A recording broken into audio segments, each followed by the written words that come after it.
दिवंगत मुलायम सिंह यादव के छोटे बेटे प्रतीक यादव अब इस दुनिया में नहीं है।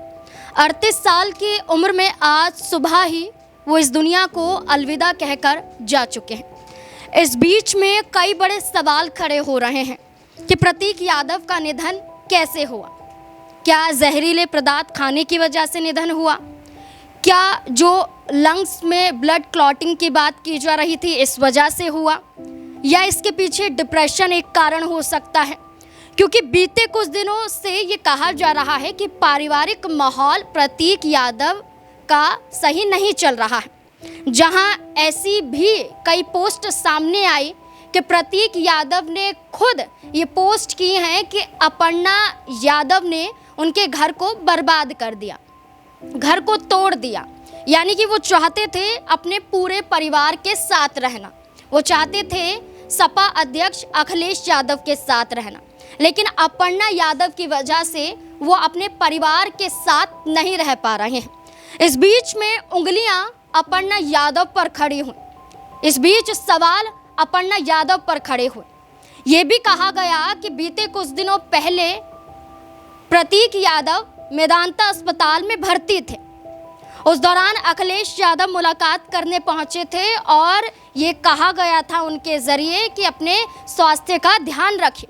इस बीच अपर्णा यादव उस दौरान नज़र नहीं आई थी और यहाँ जब प्रतीक यादव के निधन की जानकारी सामने आई तब भी कहा गया कि अपर्णा यादव घर पर मौजूद नहीं थी, बल्कि अपर्णा यादव दिल्ली में थे, दिल्ली में किसी कार्यक्रम में व्यस्त थी, राजनीतिक कार्यक्रम हो सकता है। लेकिन अब वो लखनऊ तो पहुंच चुकी हैं, लेकिन सवाल ये खड़े किए जा रहे हैं कि लंबे समय से प्रतीक यादव बीमार थे लेकिन आप उनके साथ नज़र नहीं आई। चलिए ये एक वजह है। इससे बीते कुछ दिनों पहले और चलते हैं। जैसा कि शुरुआत में मैंने कहा कि एक बड़ा पोस्ट सामने आया था जिसमें प्रतीक यादव के ज़रिए कहा गया था कि हमारे रिश्ते बिगड़ रहे हैं और बिगड़ने की वजह अपर्णा यादव है, क्योंकि उन्होंने घर तोड़ने का काम किया है। घर तोड़ू महिला प्रतीक यादव ने अपर्णा यादव को कहा था। इसके बाद खुद प्रतीक यादव ने यह कहा था कि हमारे बीच सब कुछ ठीक हो चुका है, उनके ज़रिए ये पोस्ट नहीं किया गया था। ये सारी चीज़ें निकलकर सामने आई थी।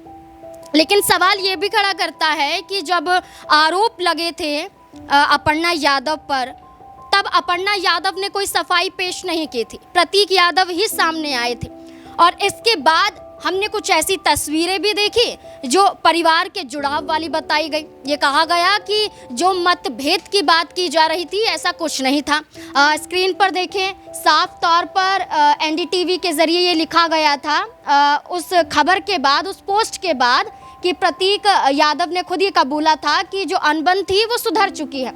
लेकिन इंस्टा पर कुछ पोस्ट की गई थी और इस पोस्ट के ज़रिए ये तस्वीरें सामने आई थी जहां पर अखिलेश यादव के जो भाई हैं प्रतीक यादव और अपर्णा यादव और उनकी दोनों बेटियां वेकेशन पर गए हुए थे, छुट्टियां मना रहे थे।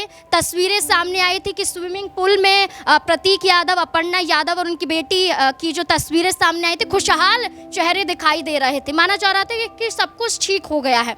लेकिन अब ये कहा जा रहा है कि डिप्रेशन एक कारण हो सकता है। तो डिप्रेशन की क्या वजह हो सकती है? क्योंकि ऐसा हम नहीं, खुद यहाँ पर जानकार ये कहते हुए नजर आ रहे हैं कि कुछ ना कुछ तो बड़ी वजह है और परिवार से जुड़ी हुई बड़ी वजह है, जिस वजह से प्रतीक यादव डिप्रेशन में चले गए थे और जिसके बाद ये खबर सामने आई कि वो अब इस दुनिया में नहीं है। क्या अपर्णा यादव पर जो उंगलियां उठ रही थी, जो अब उठ रही हैं, क्या वो जायज़ है? आपको क्या लगता है अपर्णा यादव को लेकर, उनके स्वभाव को लेकर, जैसा कि वो सरल स्वभाव में नज़र आती हैं, ज़्यादातर महिलाओं के मुद्दों पर बोलती हैं और अपनी निजी ज़िंदगी को वो सार्वजनिक नहीं करना चाहती हैं। लेकिन उस पोस्ट के बाद, तस्वीर के बाद अब डिप्रेशन की बात आना और निधन का यहाँ पर सामने आना कई बड़े सवाल तो ज़रूर खड़ा करता है। अपर्णा यादव को लेकर आपका क्या कहना है? अपनी राय कमेंट सेक्शन में ज़रूर दें।